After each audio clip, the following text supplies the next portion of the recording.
Just have a couple of things I'd like to start with, if I may. First, as you know, on Friday the President is traveling to Florida. He will visit Miami Central High School in Florida with Education Secretary Arne Duncan and former Governor Jeb Bush. Governor Bush will be traveling with the President. Reforming our education system and preparing... Yes. Reforming our education system and preparing the next generation of young people to compete globally is not a Democratic or a Republican issue. Miami Central High School was recommended by former Governor Bush because it tells an incredible story of the impact successful turnaround strategies and models can have on persistently low-performing schools. Governor Bush is obviously, former Governor Bush rather, was committed and remains committed to bipartisan education reform. The President is as well. He's looking forward to that visit. I'd also just like to inform you that the President about 40 minutes ago made a phone call to Speaker of the House, John Boehner, to discuss the progress being made on the negotiations for a continuing resolution.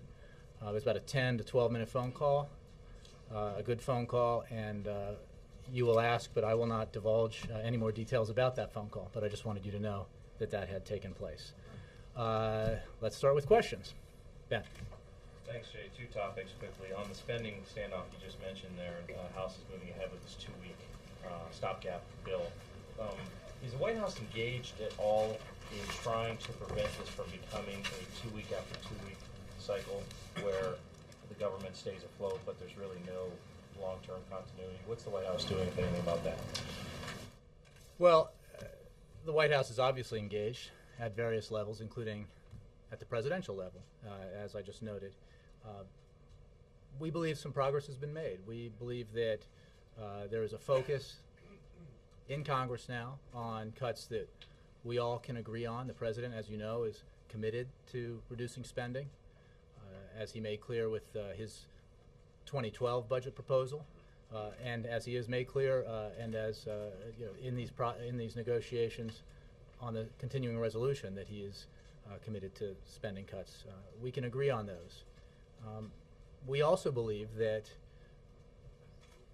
this process should be one in which there is enough time allowed for all sides to come together to reach an agreement on a long-term continuing resolution so that we can fund the government for the remainder of the year. That in turn will allow us to focus on the many other challenges that we face and that the American people want us to work on.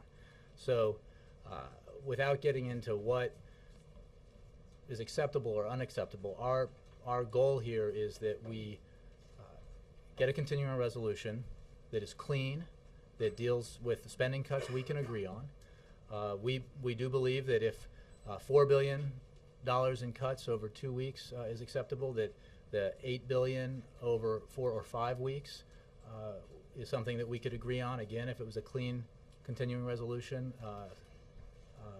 that would also allow the time. But our point here is not this amount of time versus that amount of time, but our focus is on moving beyond the short-term CR and focusing on negotiations for a longer-term CR that allows us to tighten our belts, live within our means, and continue to invest in the areas of the economy we think are essential to invest in order to keep growing and creating jobs. Well, how does 2 weeks, though, give any of the parties the time needed to do exactly what you're talking about? Is the President wanting some other path forward?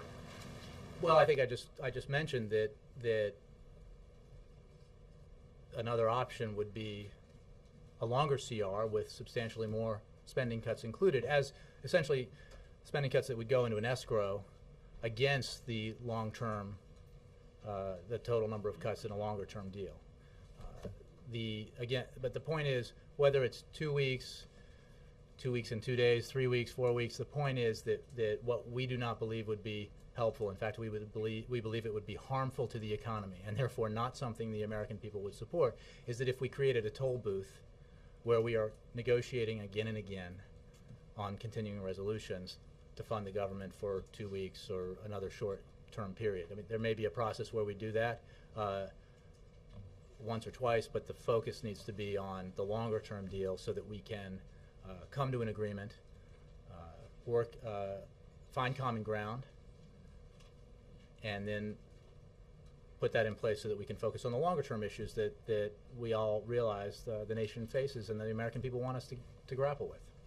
When you say you want to build, Hold on, let me just get. follow up that. Yes, okay.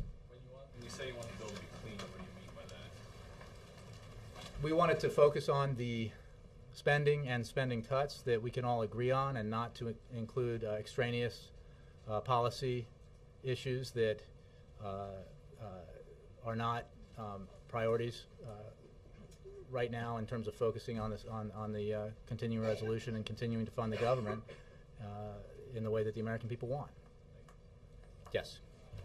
Jay, following up on this whole issue, if the House does pass this CR today, which they look likely to do, will the President support it? It is a process, as you know, where the House has already passed something that the President has made very clear he would not support, and that was a proposal that they put out on the table, and now they are putting another one on the table. The Senate has to agree to something as well, and those negotiations are ongoing. So I'm not going to say yes or no from here to a proposal that may be voted on today, but may not represent what is ultimately agreed upon in Congress. And the principles I just discussed about what our goals are, we think, are widely shared. I mean, what is very apparent in this process is that the President is committed to making tough choices on spending. He is equally committed to not going down a road in terms of spending cuts that does harm to the economy, potentially does harm to our national security, and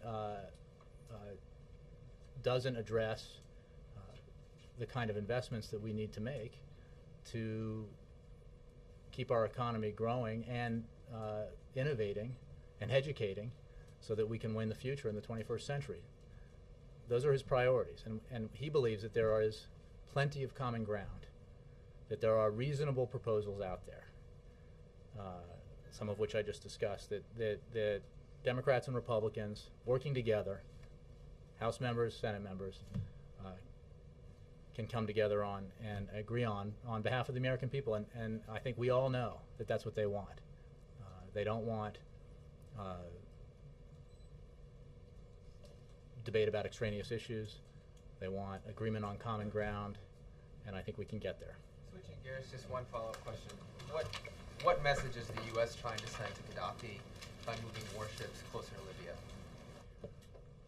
We are, the United States, preparing for contingencies by moving some assets into the region, primarily focused on the potential humanitarian contingencies that are out there.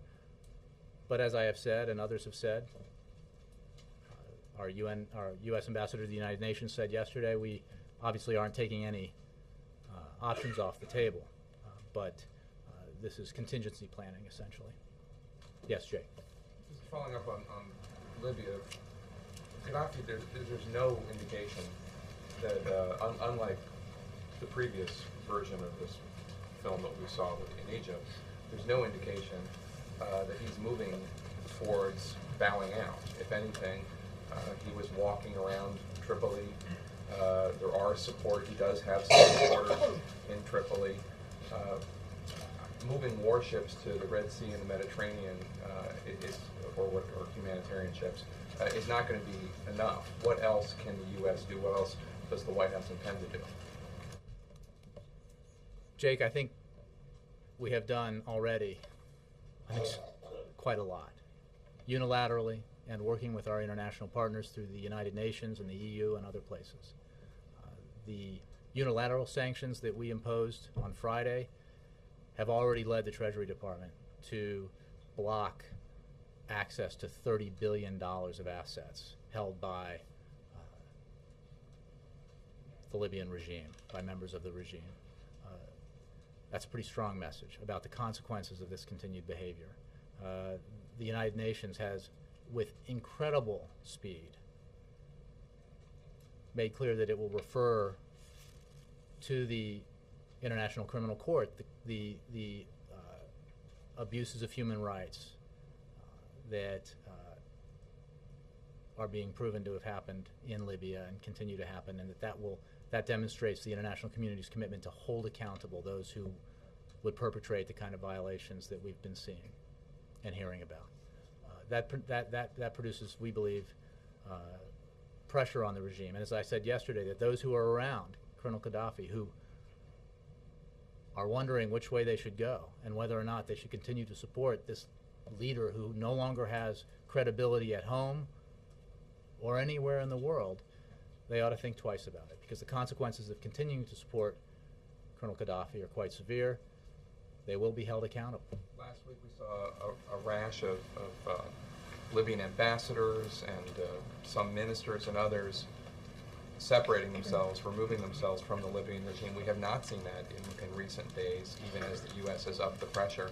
You're talking about those around Gaddafi needing to think about what side they want to be on. If you know, right now, hypothetically, stepping into one of their shoes, I don't really know how it's going to go.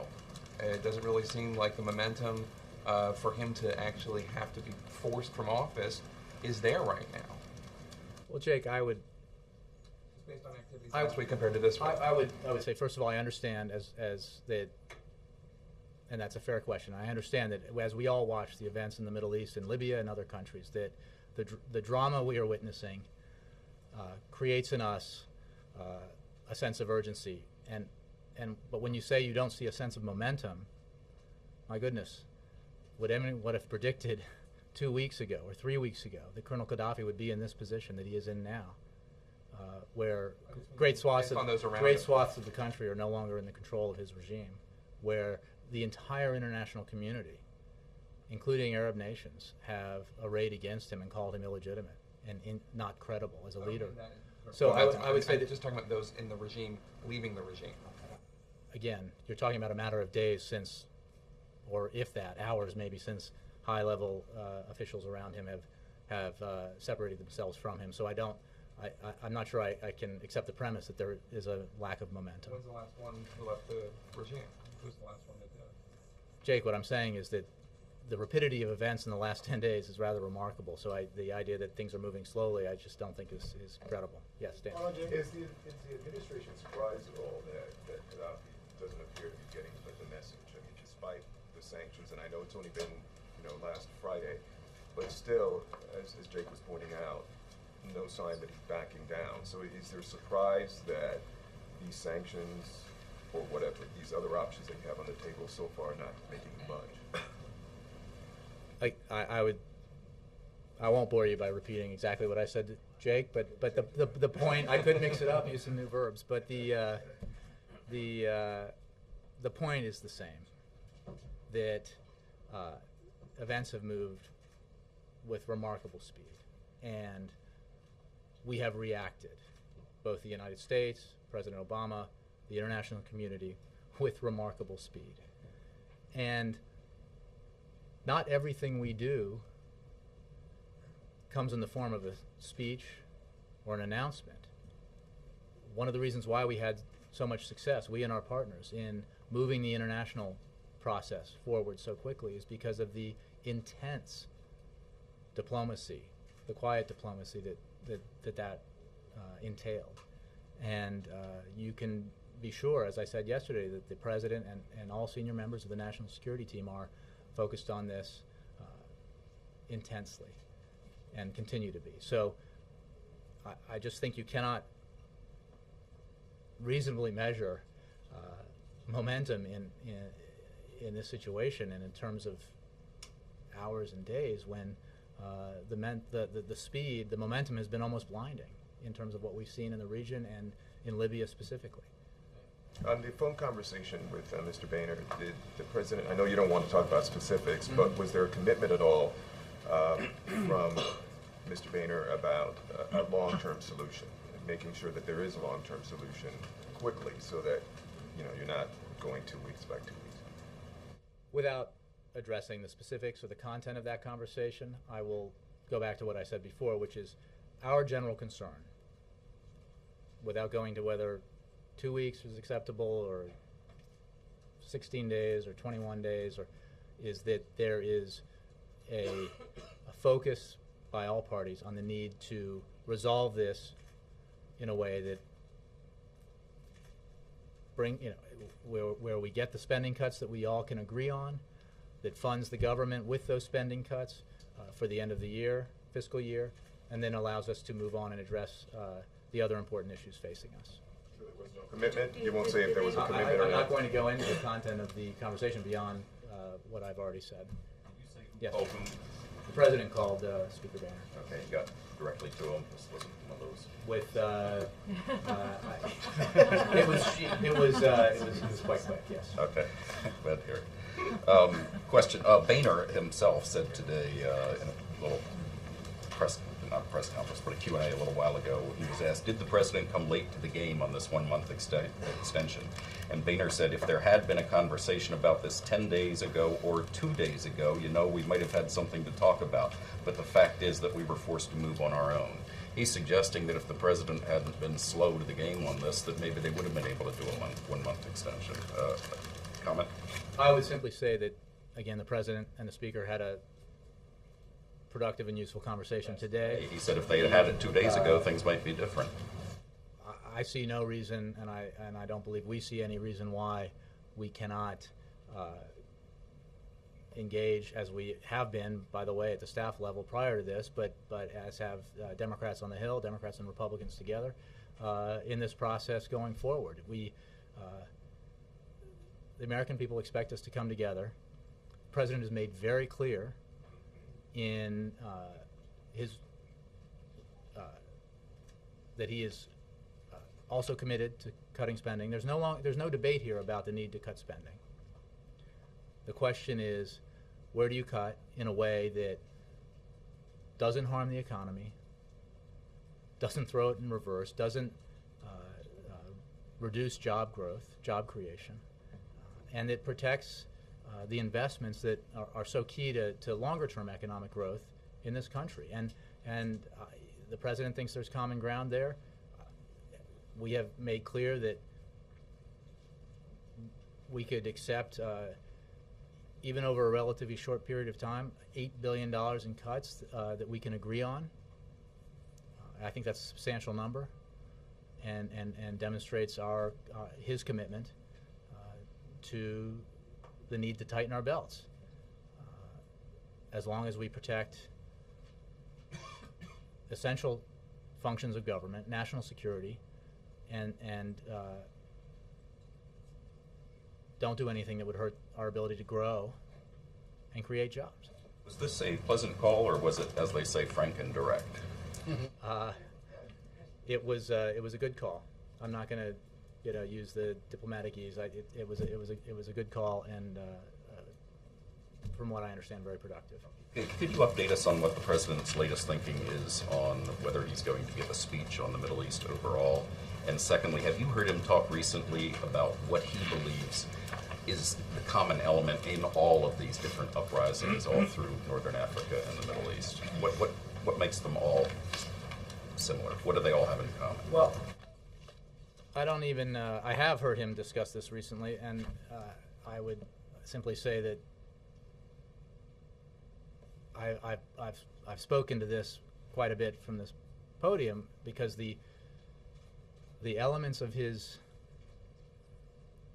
perspective on this are contained within the speech he gave in Cairo early in his presidency, that talked about the need for the countries in the region to hear the voices of their peoples, to be responsive to their aspirations, and to reform their political systems in a way that meets those aspirations, and precisely for the reason that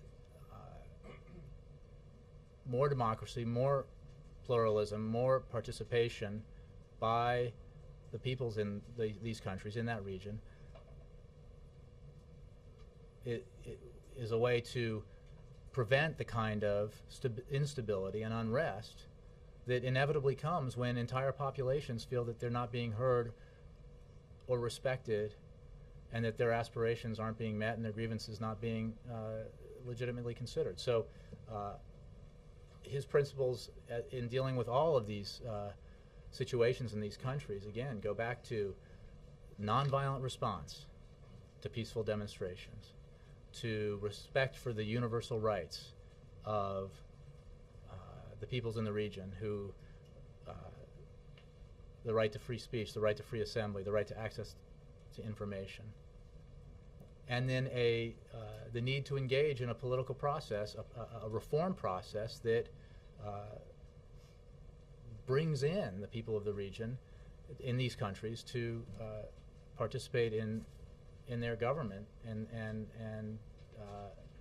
in a way that gives them a greater voice.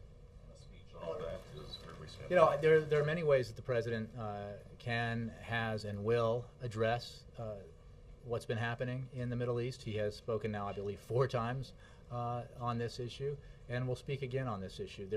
In fact, I expect he'll speak on it. Is it Thursday that the president of Mexico will be here?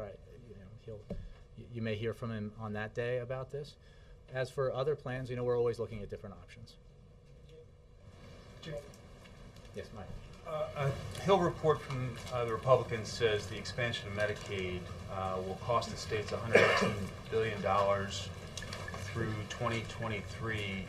Do you have any reaction to that? Well, first, Mike, we are committed to working with governors to help them manage their Medicaid costs, their Medicaid programs. And the Department of Health and Human Services has been an active and constructive partner with the states, with the governors, to answer their questions and ensure they are aware of the substantial flexibility that exists in the Affordable Care Act.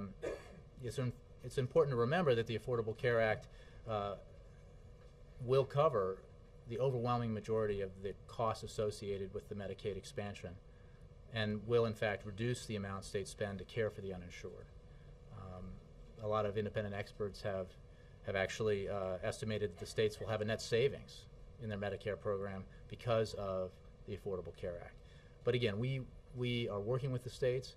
Secretary Sebelius is committed to working with the states to help them explore the flexibility they have to reduce costs, and will continue to do that. The president actually just this week in this meeting with the governors asked them to name a bipartisan group of governors to work with Secretary Sebelius on ways to lower costs and improve the quality of care for these Americans. So we're on it, and again, I would just say we want to be a partner of the states in dealing with this issue.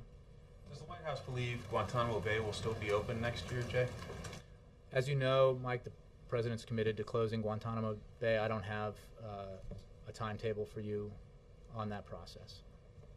Jay, let me read this directly. In President Saleh in Yemen, no, I just want to get the quote right. He had this to say about the uprising, about protests that are taking place in Yemen. This is the president of Yemen, somebody that John Brennan, and a handful of times he's come in here, talks about an important American ally. He said this: I am going to reveal a secret. There is an operations room in Tel Aviv with the aim of destabilizing the Arab world, and that operations room is in Tel Aviv and run by the White House. Is this how an ally, is this how our allies should speak about the United States? Well, we've made clear to the leadership in Yemen, as we have to the leadership in other countries, that they need to focus on the political reforms that they need to implement to respond to the legitimate aspirations of their people. And we don't think scapegoating will be the kind of response that the people of Yemen or the people in other countries will find adequate. So again, I think the focus needs to be in Yemen, as it needs to be in other countries, on opening their society, working with working with the peoples in their country to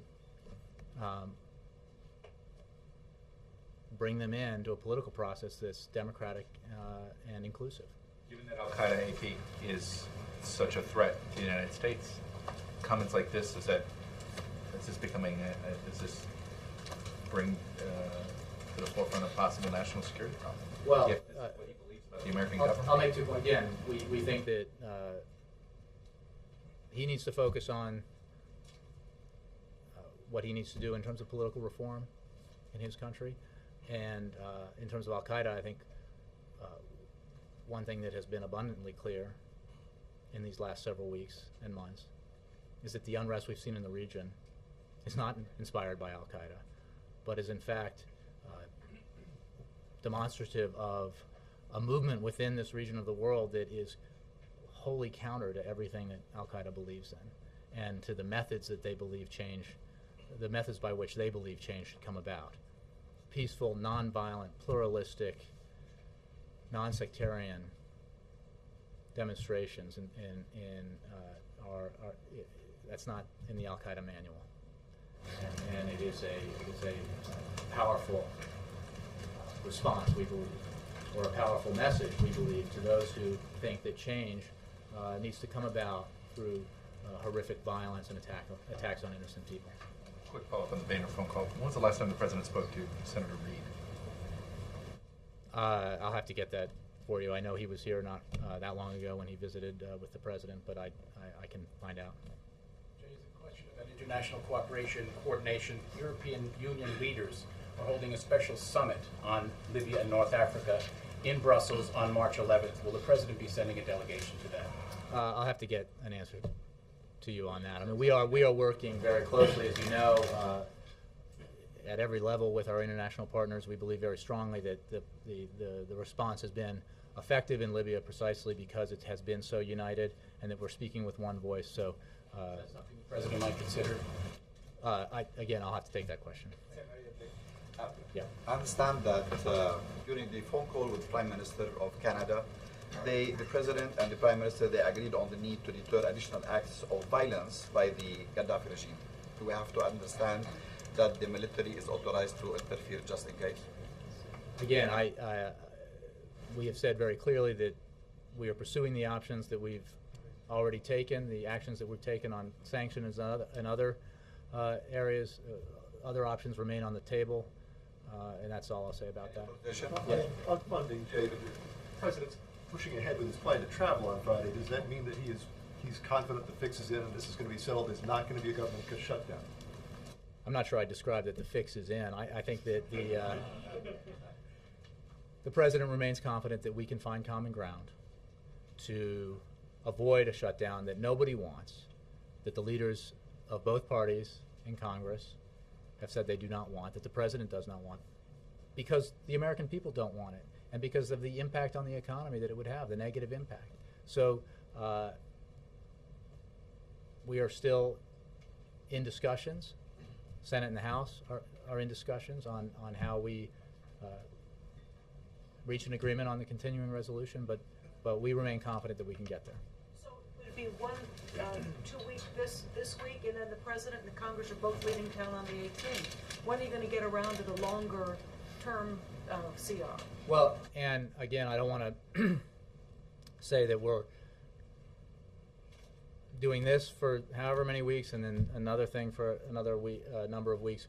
But you make a good point about the fact that Congress will be leaving town for a week in this period, and which is why we believe that whatever agreement we come to for the short term, we need to be mindful of the fact that the next stage really does have to be, does soon have to be, a focus and a commitment to deal with the longer term continuing resolution so that we can fund the government through the end of the year and focus on the other issues. One short CR. Again, I'm not going to say precisely what we will accept or what we won't accept, except to note that the president has been very clear about what he will not accept. And I've been very clear about where we believe there is a great deal of room for common ground on the spending cuts that we all agree on the need to demonstrate spending restraint as we continue to fund the important areas that will allow us to out-educate, out-build, and out-innovate the competition in the 21st century. Yes? Thanks, Jay. You've said several times that the president is very engaged on Libya. Could you give us a more specific sense of how and where this falls in the president's day? Is there a regular daily meeting at the same time with the same people? How is this being incorporated into his schedule? Well, he, as you know, gets a morning brief, the presidential daily brief, and that has in recent days, focused in some and often large part on the events in Libya.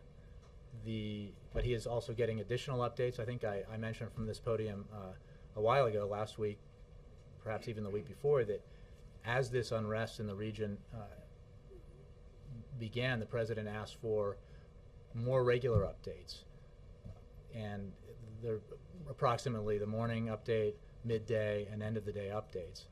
So he is fully informed of what's happening. And if there are significant occurrences, events, things that happen that he needs to know about in between those times, he finds out about them. He's very much on top of this. In terms of him being fully aware, yesterday you guys announced the $30 billion in asset the freezing of the assets. Does the president know which entities, which U.S. financial institutions have those assets? I would refer you to the Department of Treasury, which is overseeing that. Has this come up at all in any conversation about which ones they are? It may have, but I think Treasury is the place to go for that. Yeah. In the morning show interviews this morning, in one of them, Ambassador Rice mentioned contacts with countries that have, I'm trying to think of the exact, oil capacity, excess oil capacity.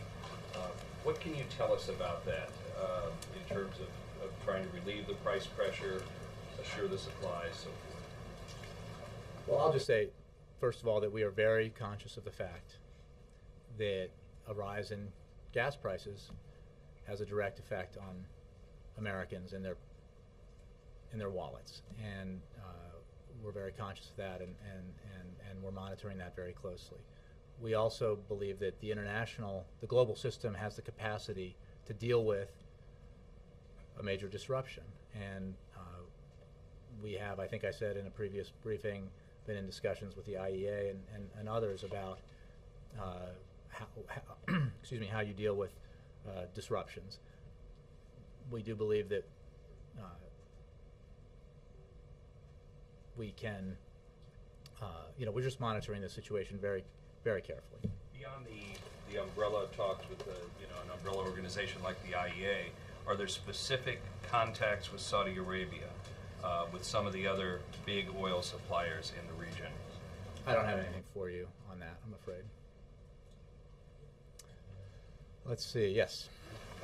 David Cameron said today that it'd be a good idea to find out a little more about the Libyan opposition before going any further with talk of any kind of military intervention. Does the president have any concrete sense of who's in charge in eastern Libya, or at least who you should be talking to? Well, the United States is using many channels, diplomatic, businesses, NGOs, to reach out to those in Libya who are in the opposition, who are interested in creating a government that respects the rights of the people and meets the aspirations of the people. It is, and I think this must be, I believe this was probably what the Prime Minister was getting at. It's a very fluid situation, but we are reaching out through these different channels to a variety of people who are in the position I just described, and broadly described as the opposition. But I understand that most of the significant NGOs bear the name Gaddafi. Is that a problem? I think the issue is we want to hear from and learn from and talk to those who have a desire to move towards a representative government that is responsive to the aspirations of the people and protects the rights of the people. So what it's called matters far less than what it supports and what it does. Let me get you in the back. Yes, sir.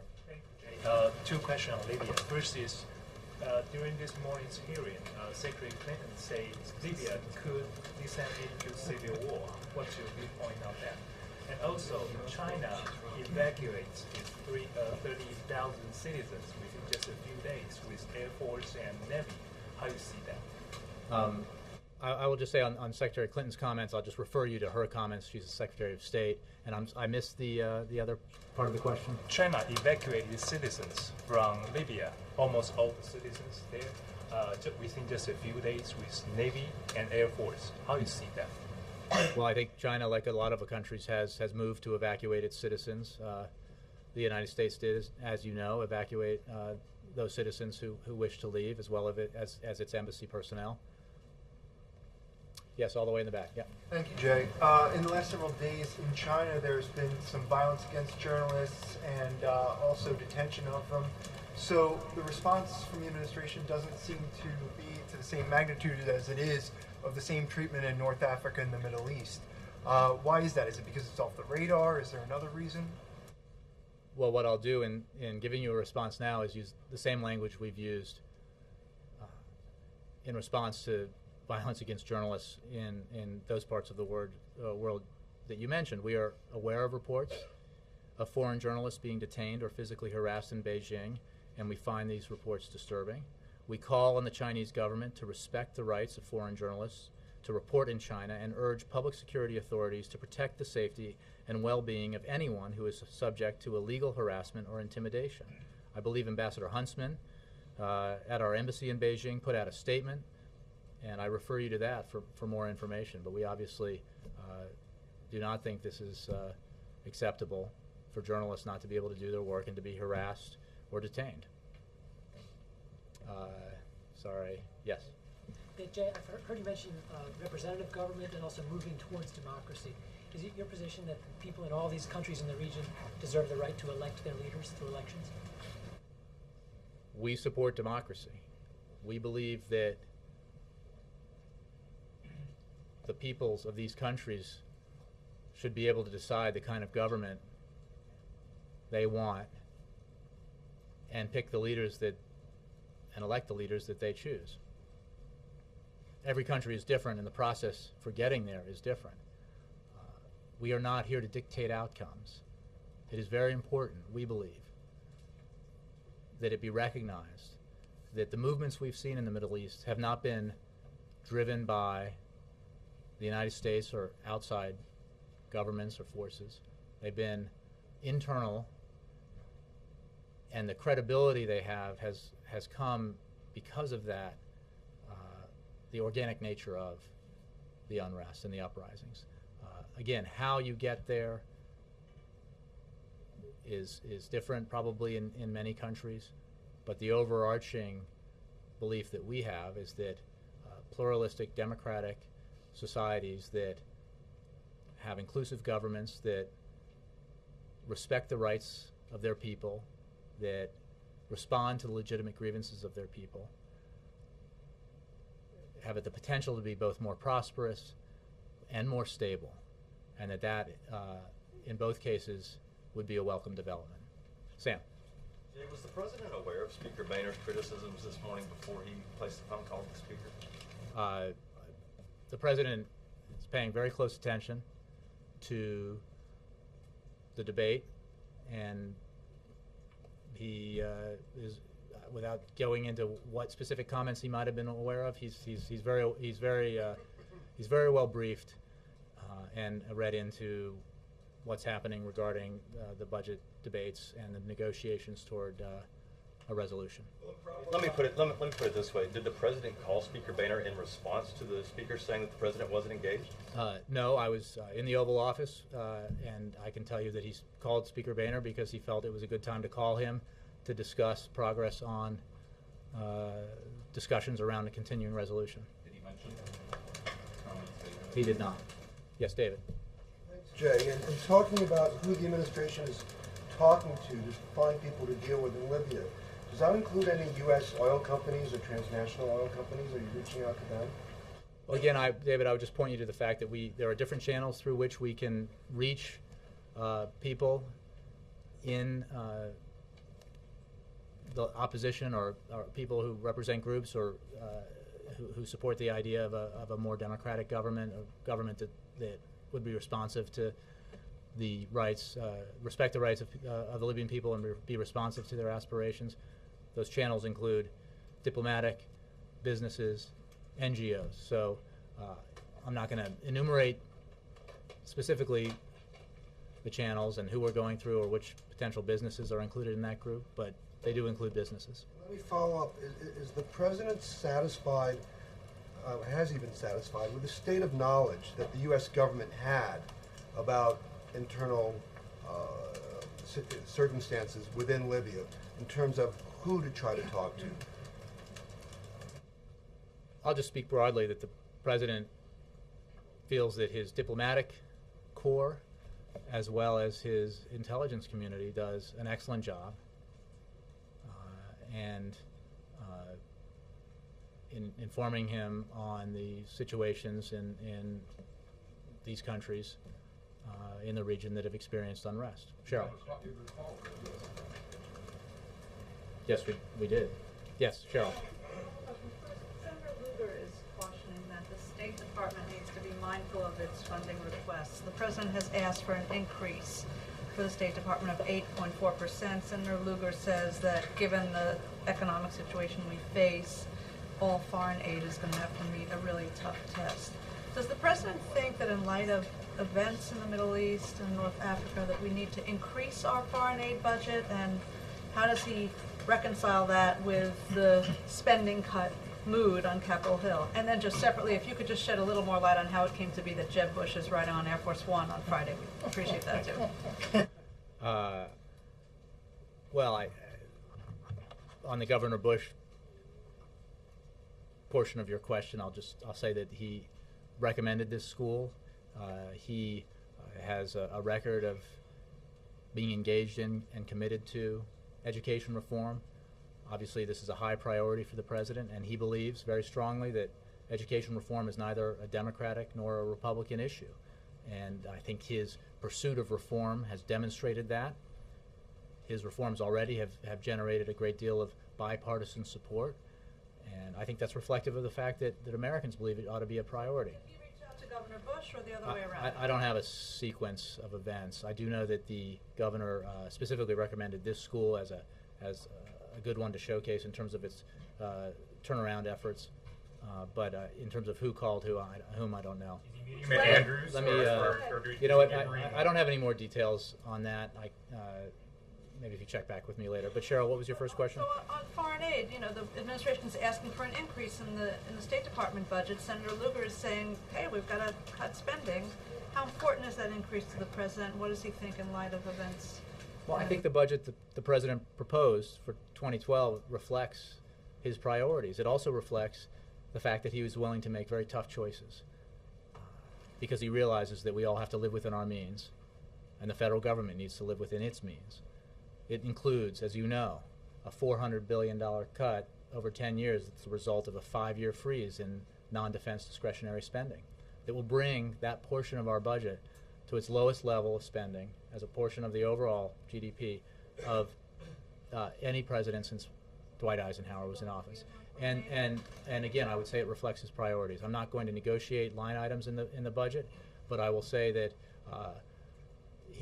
it reflects his priorities, and I'll leave it at that. Thank you, Jay. All right.